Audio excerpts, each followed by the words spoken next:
Second wave के दौरान अप्रैल और मई के महीने में भारत में मेडिकल ऑक्सीजन की डिमांड अकल्पनीय रूप से बढ़ गई थी। भारत के इतिहास में कभी भी इतनी मात्रा में मेडिकल ऑक्सीजन की जरूरत कभी भी महसूस नहीं की गई। इस जरूरत को पूरा करने के लिए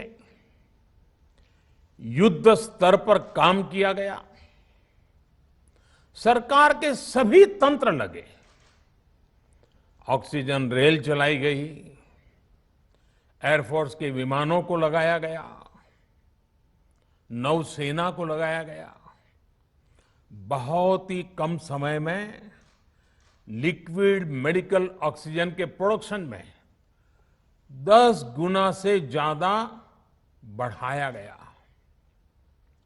दुनिया के हर कोने से, जहां कहीं से भी जो कुछ भी उपलब्ध हो सकता था, उसको प्राप्त करने का भरसक प्रयास किया गया, लाया गया।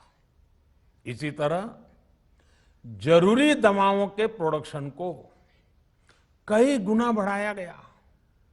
विदेशों में जहां भी दवाइयां उपलब्ध हो, वहां से उन्हें लाने में कोई कोर कसर बाकी नहीं छोड़ी गई।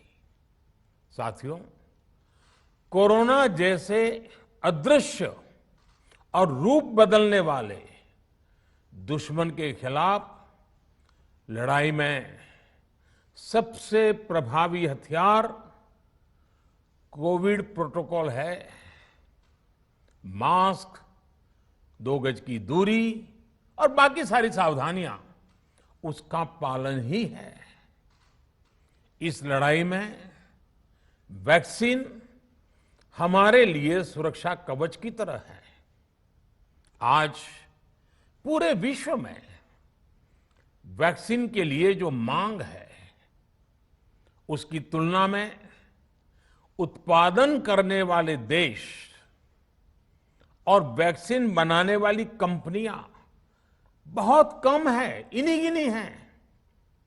कल्पना करिए कि अभी हमारे पास भारत में बनी वैक्सीन नहीं होती तो आज भारत जैसे विशाल देश में क्या होता। आप पिछले 50-60 साल का इतिहास देखेंगे तो पता चलेगा कि भारत को विदेशों से वैक्सीन प्राप्त करने में दशकों लग जाते थे। विदेशों में वैक्सीन का काम पूरा हो जाता था, तब भी हमारे देश में वैक्सीनेशन का काम शुरू भी नहीं हो पाता था।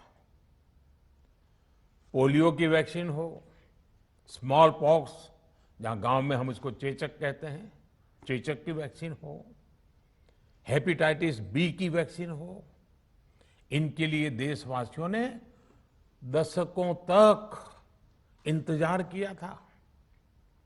जब 2014 में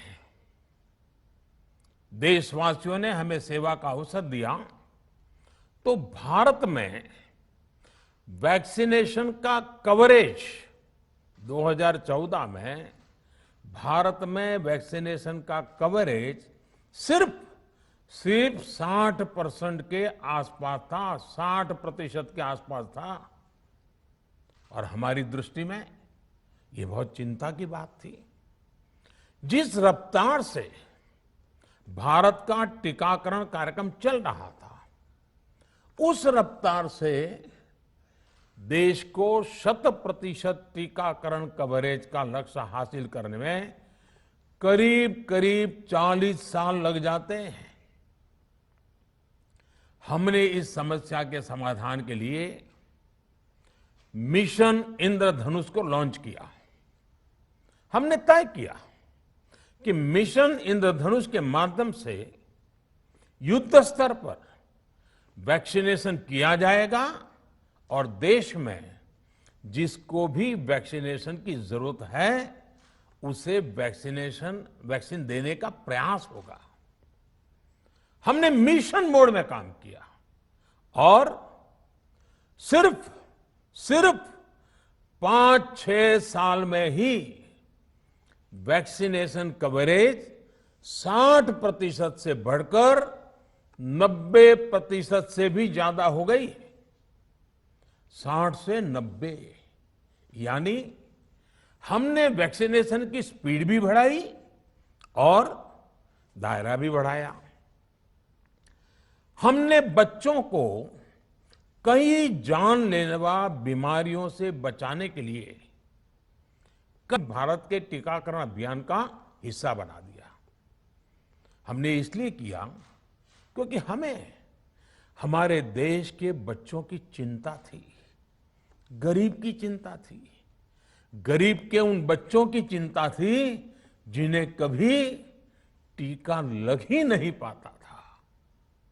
हम 100% टीकाकरण कवरेज की तरफ बढ़ रहे थे कि कोरोना वायरस ने हमें घेर लिया।